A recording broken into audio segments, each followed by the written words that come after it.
Guys, welcome to my full review on the Samsung Galaxy Mega 6.3. So I've been using this device for a week now, and I will go ahead and say that it is a Mega. It's something special. So we'll dive in here shortly after it gets booted up. I just wanted you to see the startup and everything, and we're going to dive in and start reviewing this thing. There's a lot of things to cover, but mainly what I wanted to cover is what people would probably use this for. And people would probably use it for, it's a media device. So with that being said, the first thing that you see when you power this device on is the Mega's screen. What more can I say? The screen is huge. And huge is an understatement, because if you were to see it in hand and you use this yourself, it will be very difficult to go back to another device. I wouldn't say that, because going back to the Galaxy S4 is a huge difference. I mean, it is very difficult to go back, and that's a good thing, because you get used to holding the device, and it's kind of weird. So I did an unboxing, but here's the packaging that it comes in. This is a 42 megabit device, and it works on T-Mobile HSPA Plus, for those wondering. You can see there, it does work on AT&T and T-Mobile high-speed HSPA Plus. So that is a good thing. But we're going to dive in here, and the first thing I want to do is give a hardware tour. So you're greeted with this massive 6.3 inch display. It's a 720 display, so some people might think down of that, but I can guarantee you it's not something that you should look down on, because it's a great device. And you're on the front, you've got the 6.3. On the bottom, you've got the all too famous Samsung home button there, menu, and back. On the top here, you've got a 1.9 megapixel camera, your speaker for when you're listening to the earpiece, when you're listening to calls, and two sensors there. On this side of the device, you've got a well-positioned power button. On the left side of the device, you have a well-positioned volume rocker. Not too flush, and tactile feedback is really nice. On the top, IR blaster, noise cancellation microphone, 3.5mm headphone jack. On the bottom, you've got a microphone for when you're making calls, a micro USB MHL port. On the back, of course, you've got the speaker grill down here, and that gorgeous 8 megapixel camera up there. So popping open to the innards, here you'll find your 3200 milliamp battery. Sorry for the beeping here. Hold 1 second. Let me get this over here. I'll turn the sound all the way off. There we go. All right. So 3200 milliamp battery here under the hood, which does a good job at powering this 6.3 inch device screen. You've got the SIM card on the bottom carriage, and on the top you get to place your SD card. And I think that's a pretty good way, because it saves for build quality for them. They had to make this as affordable as possible, I would believe, with a 6.3 inch display. So we're going to snap it back together like all Samsung devices. There's snaps around the edge of the device. And let's jump in.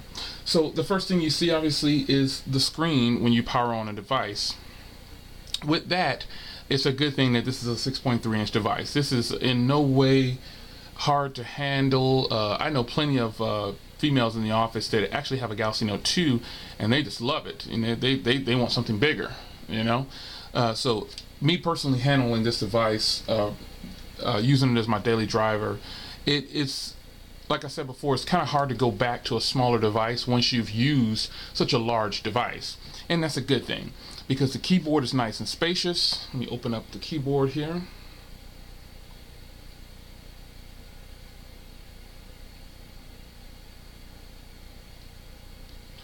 So I'll start a text here, and you can see how nice and big the keyboard is. I mean, it is more than enough real estate to type there.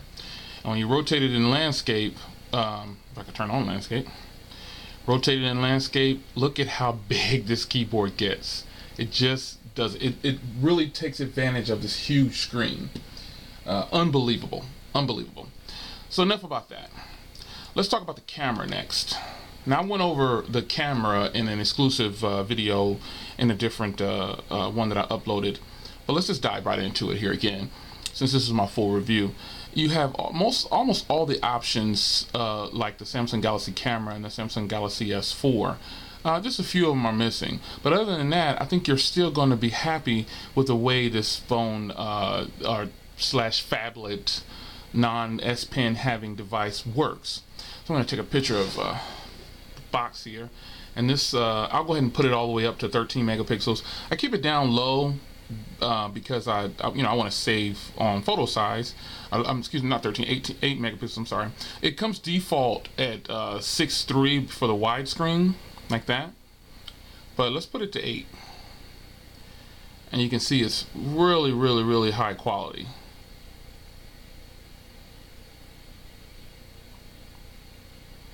That is a really clear picture. I mean, people say, "Oh, this is 8 megapixel." This look at that. That is a great camera. Really nice. You just can't go wrong with that.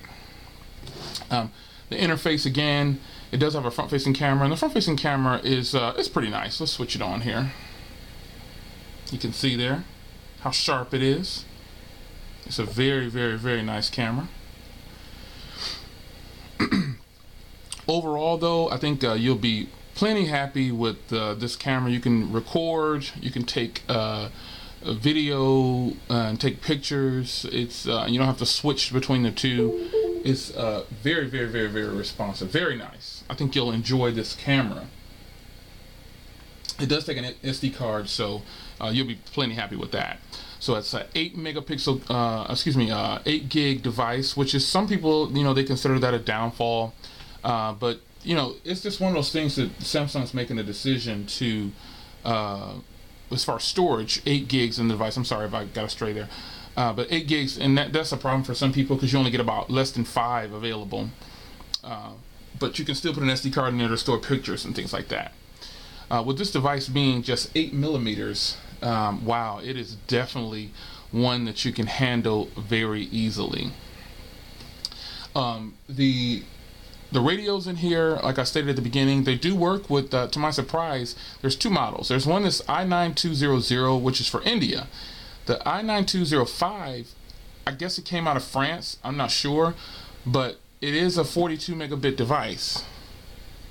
And it works on T-Mobile's HSPA Plus. Check out my speed test video if you haven't done so. The processor in this thing, powering it, is a 1.7 gigahertz dual core Snapdragon 400, which is more than enough. It does run on Android 4.2.2. It doesn't have Gorilla Glass or anything, and this is an IPS display, so it's brighter than the norm, but it really does the job. I can't stress enough on how much I can tell you that it does a fantastic job. It's just unbelievable how nice this screen is. Don't believe the naysayers. If you're one of those people who like to get what you want, or you just like to experience new things, jump out and get this device. If you have a Samsung Galaxy Note, I don't recommend that you jump from a Galaxy S3 or Galaxy S4 to this. It's a huge jump. But I will say, jumping to this from a Galaxy Note 2, you'll be plenty happy. So let's get into web browsing here. Let me open up the browser, make sure it's clear, because I am using this. Alright, so we're going to go ahead and open up, and it should go to Google. And I have the Wi-Fi on so you can get a feel of the processor. So let's go to www.cnn.com and open it up here, and you can see how the browser does. And this thing, I should be able to go to a full website. That's full website right there. And you can see how it renders the pages. I mean, it's really nice. This device really does good. It's a 1.7 gigahertz power in this thing, so surfing the web on here is always going to be a pleasure, because you have such real estate on here. There's really nothing you can go wrong with as far as the real estate. Unbelievable when you're doing web surfing. So let's move along to media. And I want to put a movie on here. So I'm going to play some music, and I'm also going to do a movie. And this movie is coded in HD. I'm just going to start it right back up where I left off at. Let's crank the volume up.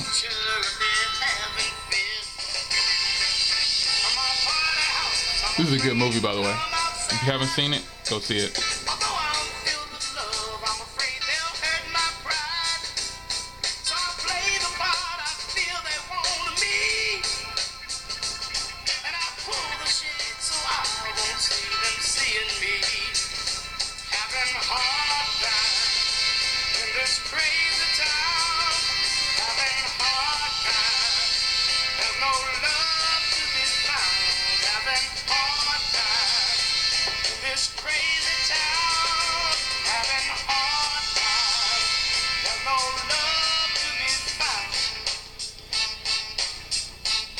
So that kind of gets you a little feel on how it handles an HD movie. You know, one thing, I'll go ahead and do this now. You can hit the pop-up video, and it plays outside, even in landscape. So I can go ahead and do what I want to do. I can go back and surf the internet if I want to.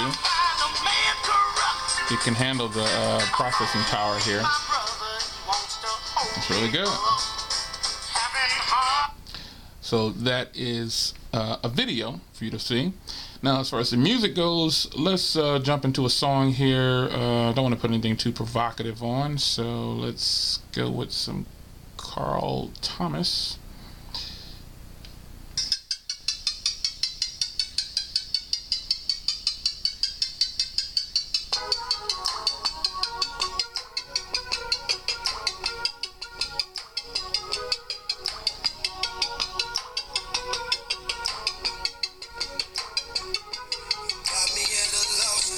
Really loud speaker for this device. That little speaker right there is really loud.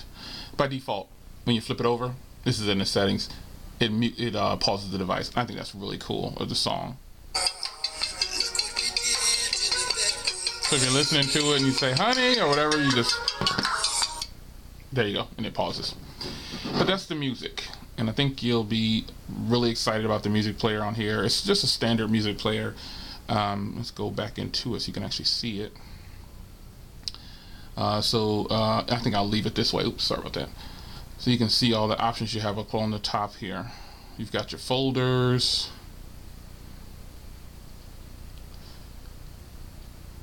music squares. It's just something when it's playing, it'll do it over there. It's a little game in there. And then you've got the artists over here, albums. I just do some music on here just so I can play it, and then playlist, and then you've got your songs for all the songs. Very nice music player. By default, I've always liked TouchWiz, so it's a good thing. Phone calls on here were extremely clear, no drop calls or anything. Even though this is an imported device, it's still running on T-Mobile's HSPA Plus network, so the calls are just fantastic.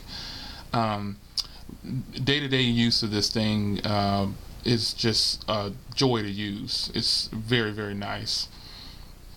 One thing I do want to point out, though, and I had it right on the tip of my tongue and I just lost it. Oh no, battery life. I got how can I measure it to you? It's a strong battery, but I'm a heavy user. So one day I got 12 hours out of the battery, a straight use, but 6 hours of that was screen on time. So that gives you an idea of how strong this battery is. An average user would get days out of this battery. If they don't touch their device a lot, they're going to get days out of the battery, hands down. I can guarantee you'll get a couple days out of here with just casual web browsing, emails, a few texts, music, web browsing. You'll get days out of this device, guaranteed. The Samsung Galaxy Mega is a force to be reckoned with right now. There's nothing really. You've got the Sony coming out at a 6.4 inch screen, but it's a 6.5 millimeter phone. That's going to be interesting, and I'll go ahead and say it now. I'll go ahead and try to get my hands on that one. Some of these devices are hard to get because people don't want to give them up, but I'll go ahead and try to get my hands on that one. So the norm on here, all the Google applications. I was going to do some gaming, but I'm not really into the gaming thing. So it does well with games. The clarity of the games is really nice. Plus, I want to keep this review not too long. I found that the Samsung browser is much better than the Chrome browser. I don't know what that's about, but it is. So overall, guys, I don't want to make this too long of a review. I think if you're shopping for a device to replace your tablet and your phone, the Galaxy Note is nice, but the Galaxy Mega is nicer. The fact that it doesn't have an S Pen doesn't even affect me at all, because look at how sleek this device is. It has the design of the Samsung Galaxy S4, and that is a sexy design. Look at that, accents around the device. Beautiful, right? So you're essentially getting the Samsung Galaxy S4 in a larger package. My rating on this device is not going to be a 10. As much as I like it, it's not going to be a 10 because I'm an average user just like you. I'm just a little bit more techie than the average user. I'm not the average user. Let me retract that. I have the mindset of the average. I think about the average users when I buy a device and when I'm using it. So I can't give this device a 10 for the main reason I gave the Samsung Galaxy Note a 9.5 or 9.8 or whatever, the size of the device. This is not something that most people, even though the Samsung Galaxy Note 2 sold millions, I mean millions of copies, it's not the average user probably purchasing that. And it's just a lot more women that purchase it, believe it or not, because they carry purses, but men don't. So that is the Samsung Galaxy Mega 6.3. Hands down, I give this device a 9.4, solely because the HSPA Plus on the device, it would be nice to have LTE, but still you're getting a lot of device for what you're getting. Another reason I gave it a 9.4 is because right now it's kind of pricey for an 8 gig device. It's $600 for an 8 gig device and a dual core.